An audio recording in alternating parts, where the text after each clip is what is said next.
পোকা নাকি? এগুলো ড্রয়িং এর জিনিস। হ্যাঁ আমি তো সেটাই বললাম, এগুলো খেলার জিনিস নয়। ড্রয়িং এর জিনিসগুলো এগুলো কাঁচের জিনিস। হ্যাঁ কি এনেছো? এটা কি আমি ড্রয়িং করাই। এটা আনলে কেন? লাগাবো কোথায় লাগাবে? জায়গা কোথায়? বাগানে। ও এটা কি কি এই বিছানায়? হ্যাঁ এটা কি কি বলে হিমসাগর? তাহলে ওটা 3বার আম হবে বছরে। ও 12 মাসের আম। এই যে এইগুলো ভালো নাম ধরে না।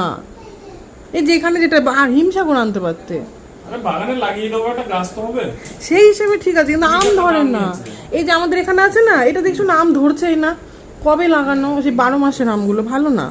হিমসাগর ছিল তো, হিমসাগরই ভালো। কালকে নিয়ে চলে আসবে। এটা লাগিয়ে দাও, এমনি গাছ হিসেবে থাকবে। একটা হিমসাগর লাগাবে। ঠিক আছে, আম হলে তুমি খাবে না তো? না খাওয়ার কিছু, কিন্তু আম হবেই না। তুমি দেখো না, এই গাছটাই তো হচ্ছেই না। আর এই দেখো আমার ছেলে চিকেন খায় না, দিয়ে আবার হচ্ছে ওর চিকেন পিৎজা খাওয়ার ইচ্ছা হয়েছে আজকে। মানে বাচ্চাদের মন যখন যেটা ইচ্ছা হয় দিয়ে, সেই জন্য আবার প্রদীপের জন্য চিকেন পিৎজা নিয়ে আসছে। ও নিজেই বললো চিকেন পিৎজা খাবো।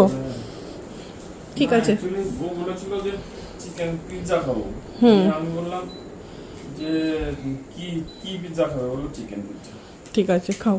বার করো তাহলে। কে বার করে দেবে? আমি বার করে দেবো? এই ইস, যা পাবে সেটাই ওখানে লাগাতে হবে। লোগো লাগিয়েছিলাম। কিসের লোগো লাগিয়ে দিলি?